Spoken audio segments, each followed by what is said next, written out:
الحمدللہ رب العالمین والصلاة والسلام علی اشرف الانبیاء والمرسلین وعلی آلہ وصحبہ ومن تبعہم بإحسان الی یوم الدین اما بعد۔ آج کی اس مجلس میں تیسری حدیث ہمارے ساتھ ہے، جس میں جیسے روایت ہے عن ابی عبد الرحمن عبداللہ ابن عمر ابن الخطاب رضی اللہ عنہما قال سمعت النبي صلى الله عليه وسلم يقول بني الإسلام على خمس شهادة أن لا إله إلا الله وأن محمدا رسول الله وإقام الصلاة وإيتاء الزكاة وحج البيت وصوم رمضان رواه البخاري ومسلم۔ عبداللہ بن عمر رضی اللہ عنہما سے روایت ہے کہ میں نے رسول اللہ صلی اللہ علیہ وسلم کو فرماتے ہوئے سنا، اسلام کی بنیاد 5 چیزوں پر ہے۔ پہلی بات، اس بات کی گواہی دینا کہ اللہ کے سوا کوئی سچا معبود نہیں اور محمد صلی اللہ علیہ وسلم اللہ کے رسول ہیں۔ یہ پہلی بات ہے 5 چیزوں میں سے۔ صلاۃ، نماز قائم کرنا۔ تیسری چیز زکوٰۃ ادا کرنا۔ چوتھی چیز کعبے کا حج کرنا۔ پانچویں چیز رمضان کا روزہ رکھنا۔ اس حدیث کو امام بخاری اور مسلم نے روایت کیا ہے۔ جیسے ہم جانتے ہیں کہ یہ حدیث پہلے حدیث کی تکمیل کے طور پر بیان ہوئی ہے، پہلی حدیث جو حدیث جبریل ہے۔ تو اس حدیث میں ابو عبد الرحمن، یہ کنیت ہے عبداللہ بن عمر بن خطاب رضی اللہ تعالی عنہ کی، جو عمر بن خطاب رضی اللہ تعالی عنہ کے بیٹے ہیں۔ سب سے پہلے مختصر سے ہم اس بات کو جاننے کی کوشش کریں گے کہ اس حدیث سے کیا فوائد اور کیا احکام ہمیں ملتے ہیں۔ تو اس حدیث میں اسلام کے 5 ارکان کو بیان کیا گیا ہے۔ نمبر 2، اسلام کا پہلا رکن شہادتین ہے، جس کا مطلب یہ ہے کہ اس بات کی گواہی دینا کہ اللہ کے سوا کوئی معبود برحق نہیں، کوئی سچا معبود نہیں، اور محمد صلی اللہ علیہ وسلم اللہ کے رسول ہیں۔ اس کو نبی کریم صلی اللہ علیہ وسلم نے پہلا رکن قرار دیا، کیونکہ اس کلمے کے اقرار کے بغیر جنت میں داخلہ اور جہنم سے نجات ناممکن ہے۔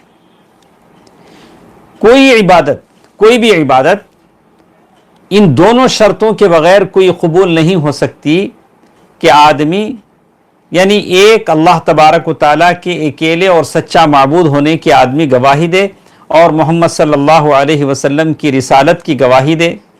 تو ایک اخلاص جو لا الہ الا اللہ کا معنی ہے، اور دوسرا اتباع سنت جو محمد الرسول اللہ صلی اللہ علیہ وسلم کا تقاضا ہے۔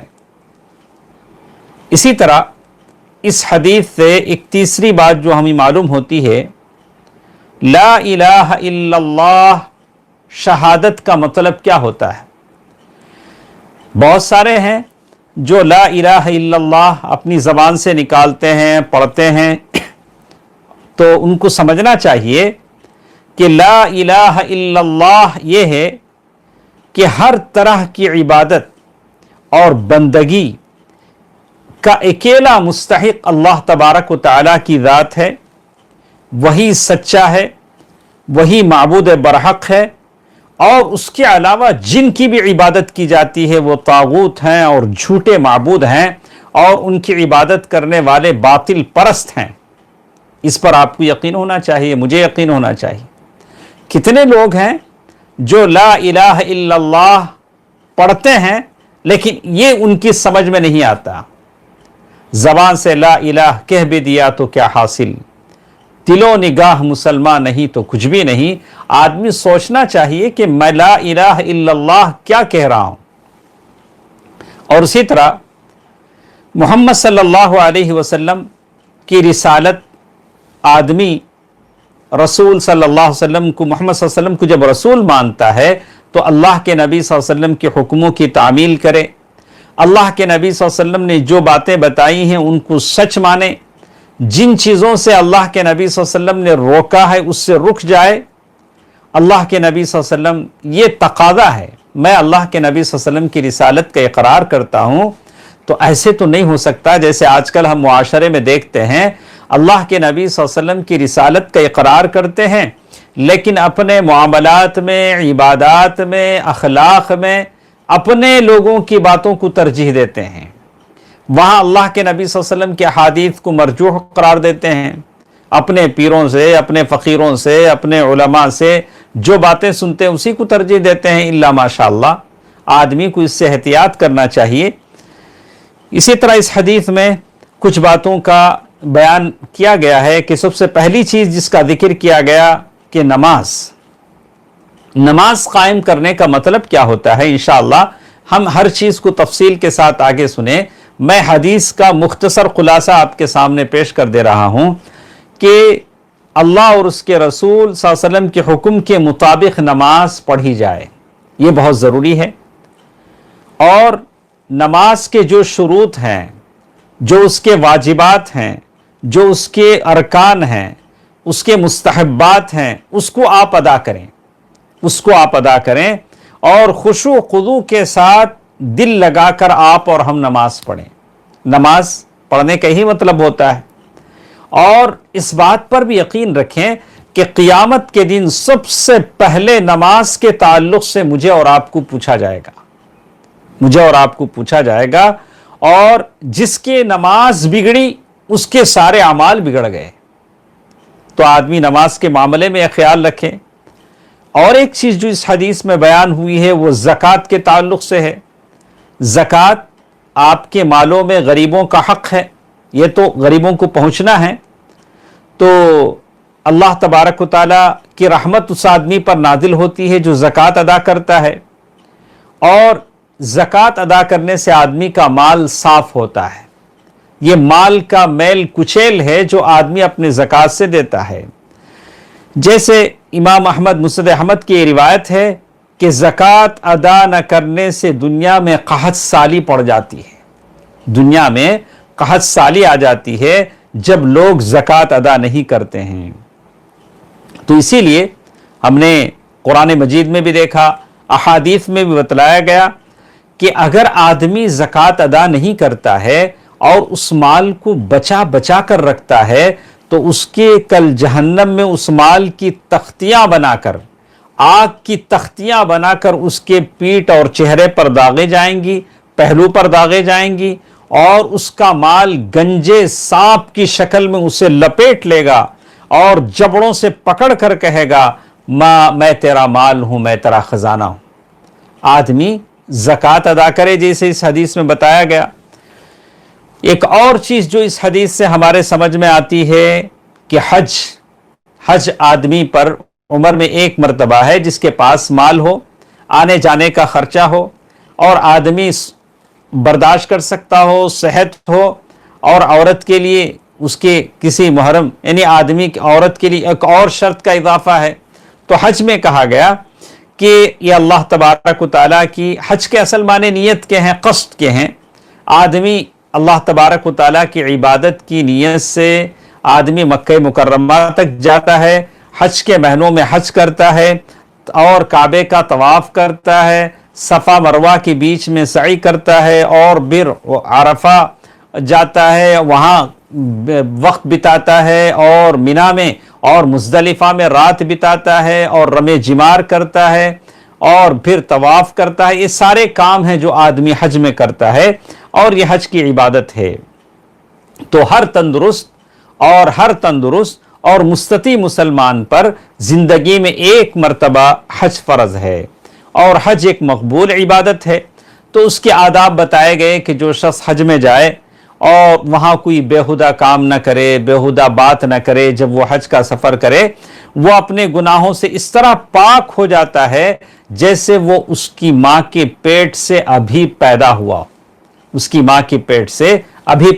ہو، اس کے بعد اس حدیث میں اور ایک بات بتائی گئی ہے کہ رمضان کے روزے رمضان کے مہینے میں اللہ تبارک و تعالیٰ کی عبادت کے طور پر آدمی روزے رکھتا ہے، طلوع فجر سے لے کر غروب آفتاب تک بغیر کھائے پیے اور اپنی بیوی سے تعلقات بنائے آدمی رکھتا ہے، یعنی تعلقات چھوڑے اور پھر وہ روزے سے رہے۔ تو کہا کہ یہ ہر چیز سے، وہ گناہوں سے آدمی دور رہتا ہے تو یہ روزہ ہے۔ اور رسول صلی اللہ علیہ وسلم نے فرمایا کہ جس نے ایمان اور حصول ثواب کی نیت سے رمضان کا روزہ رکھا، اس کے پچھلے گناہ بخش دیے جاتے ہیں۔ تو اسلام کے اس میں جو ارکان بتائے گئے ہیں، شہادتین، نماز، روزہ، زکوٰۃ، حج، تو یہ تمام چیزوں میں اگر کوئی شخص شہادتین کا انکار ہی کر دیتا ہے تو وہ کافر ہے۔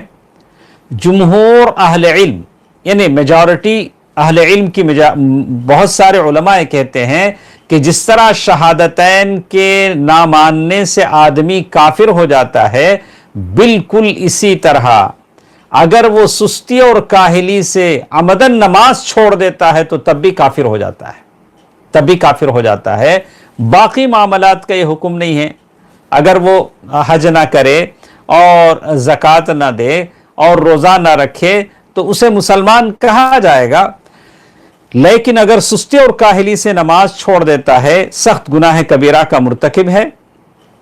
اور اسی طرح اگر سستی اور کاہلی سے یا نماز کی فرضیت کا بالکل انکار کر دیتا ہے، وہ کہتا ہے کہ نماز وہ تو گنہگار لوگ پڑھیں گے، مجھے تو نماز پڑھنا نہیں ہے، نماز کی فرضیت کا اگر وہ انکار کر دیتا ہے تو کافر ہو جاتا ہے، اور جانتا ہے کہ نماز فرض ہے لیکن سستی اور کاہلی سے چھوڑتا ہے، تو بعض علماء نے کہا کہ نہیں، وہ شخص ایسا ہے جو گناہ کبیرہ کا مرتکب ہوتا ہے۔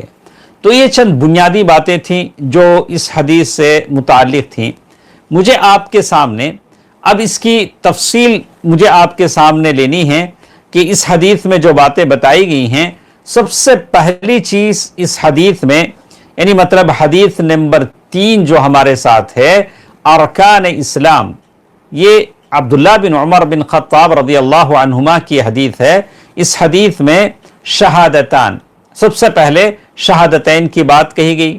آپ یہ کہیں اشہد ان لا الہ الا اللہ، کہا کہ یہ ایسی چیز ہے، شہادتین کا تعلق دل سے ہے، اور آدمی دل سے اس کو مانے، زبان سے اس کا اقرار کرے، اور زبان سے آدمی کہے، اور پھر عمل سے اس کا ثبوت بھی دے، یہ ایمان ہے۔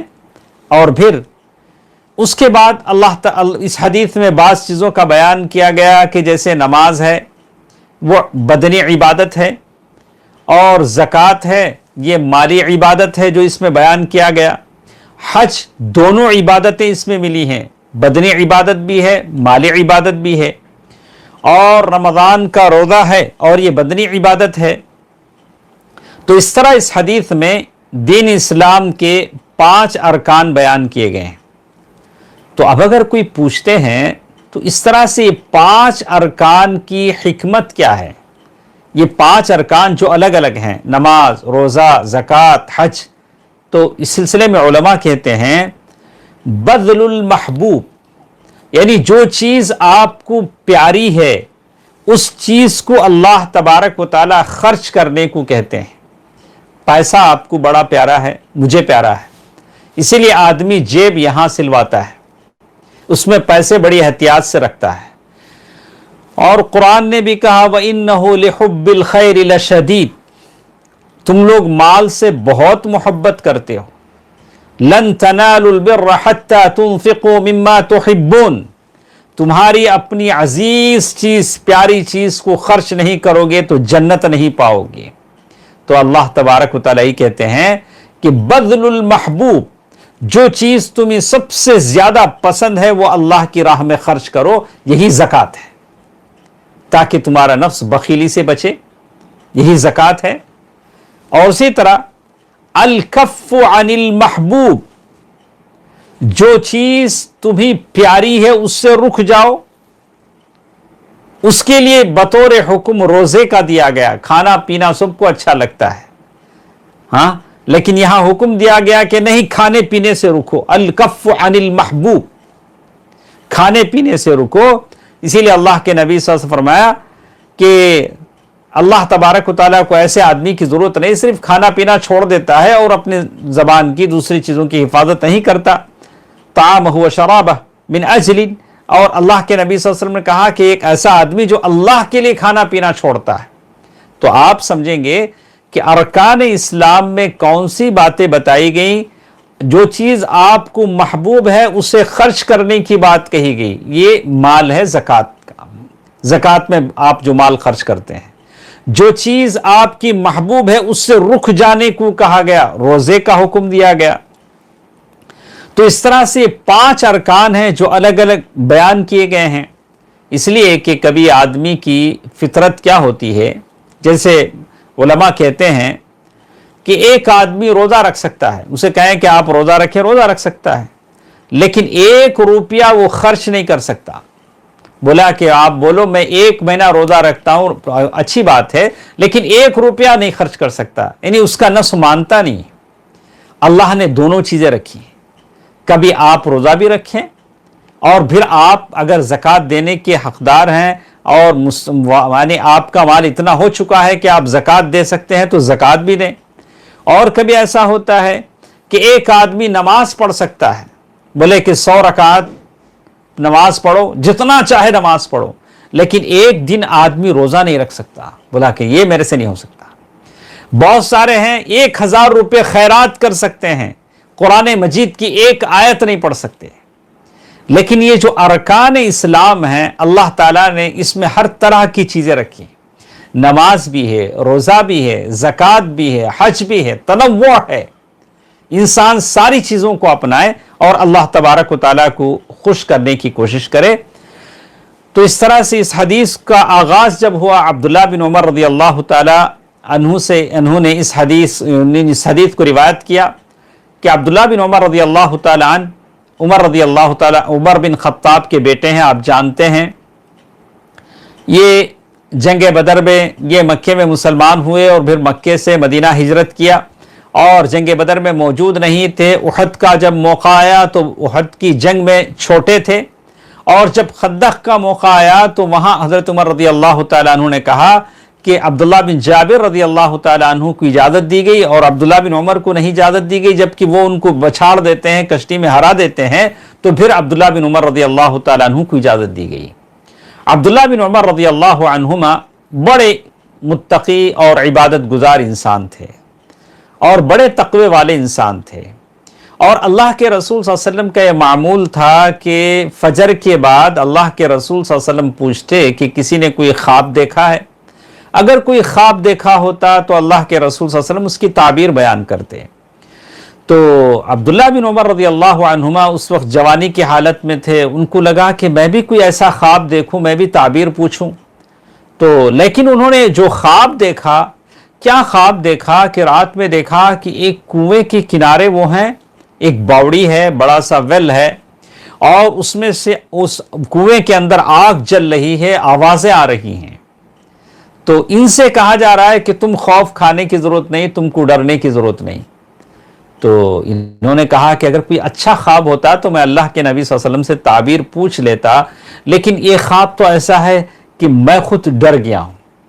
تو اپنی بہن حفصہ رضی اللہ عنہا ام المؤمنین، جو اللہ کے نبی صلی اللہ علیہ وسلم کی زوجیت میں تھی، ان سے پوچھا کہ بہن میں نے ایسا خواب دیکھا ہے۔ انہوں نے اللہ کے نبی صلی اللہ علیہ وسلم سے اس خواب کی تعبیر پوچھی تو اللہ کے نبی صلی اللہ علیہ وسلم نے کہا کہ اگر رات میں تہجد کی نماز پڑھ لیتے تو عبداللہ بن عمر کتنے اچھے آدمی تھے، یعنی اگر وہ رات میں تہجد کی نماز کی پابندی کر لے تو وہ کتنے بھلے آدمی ہیں، کتنے اچھے آدمی ہیں۔ تو عبداللہ بن عمر رضی اللہ تعالی عنہما فرماتے ہیں کہ جب سے میں نے اللہ کے نبی صلی اللہ علیہ وسلم سے یہ بات سنی، میں نے کبھی تہجد کی نماز نہیں چھوڑا۔ اور اتنے نیک انسان تھے، اپنے خادموں میں سے، نوکروں میں سے کسی کو نماز پڑھتا ہوا دیکھتے تو اسے آزاد کر دیتے۔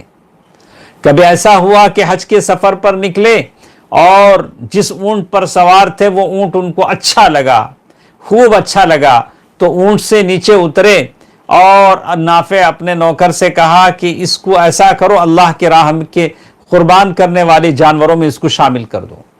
یعنی جو چیز بھی ان کو اچھی لگی اللہ تبارک و تعالیٰ کے لیے اس چیز کو انہوں نے پیش کر دیا۔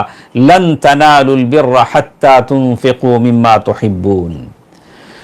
تو معلوم یہ ہوتا ہے کہ یہ اسلام کے 5 ارکان ہیں، لیکن بات یہ ہے کہ اسلام کے یہ 5 بنیادی ارکان ہیں، بڑے بڑے ارکان ہیں۔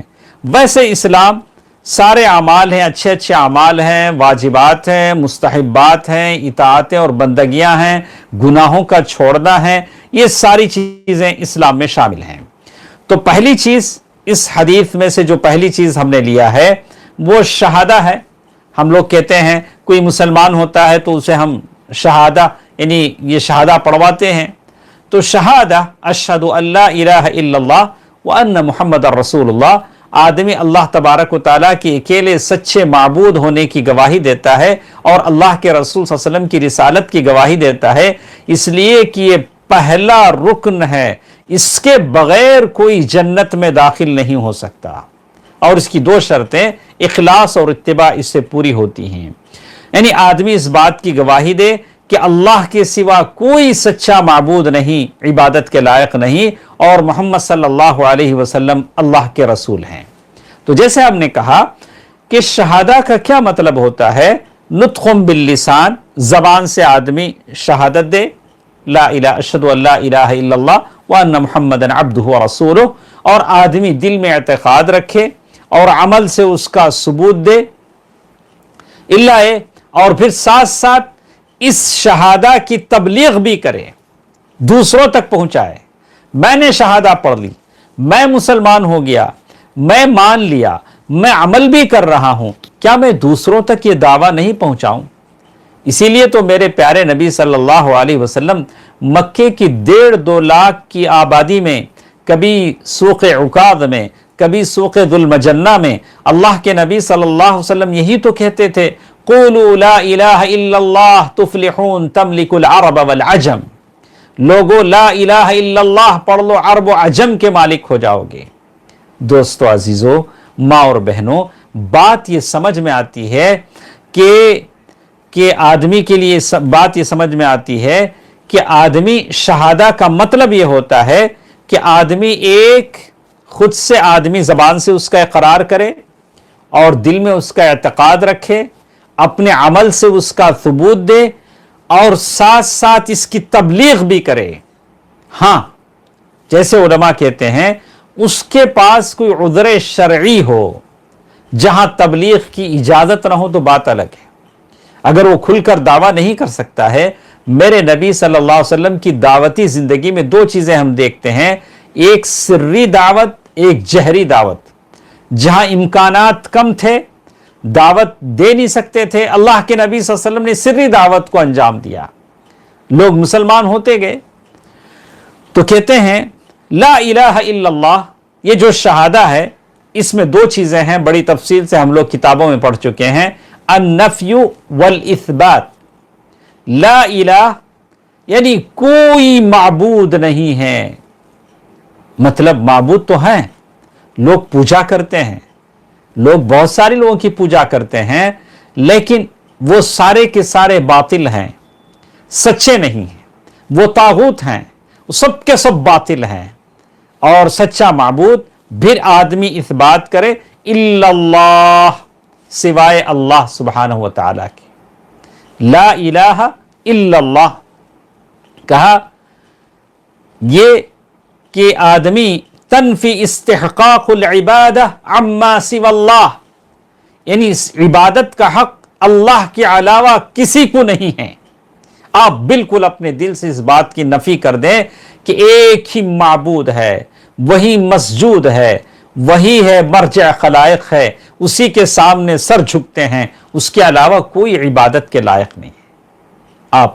اور پھر تثبت استحقاق العبادت للہ جل وعلا، اللہ تبارک و تعالیٰ کے لیے آپ عبادت کا حق ثابت کریں کہ ایک اللہ تبارک و تعالیٰ کے لیے عبادت ہے، لا الہ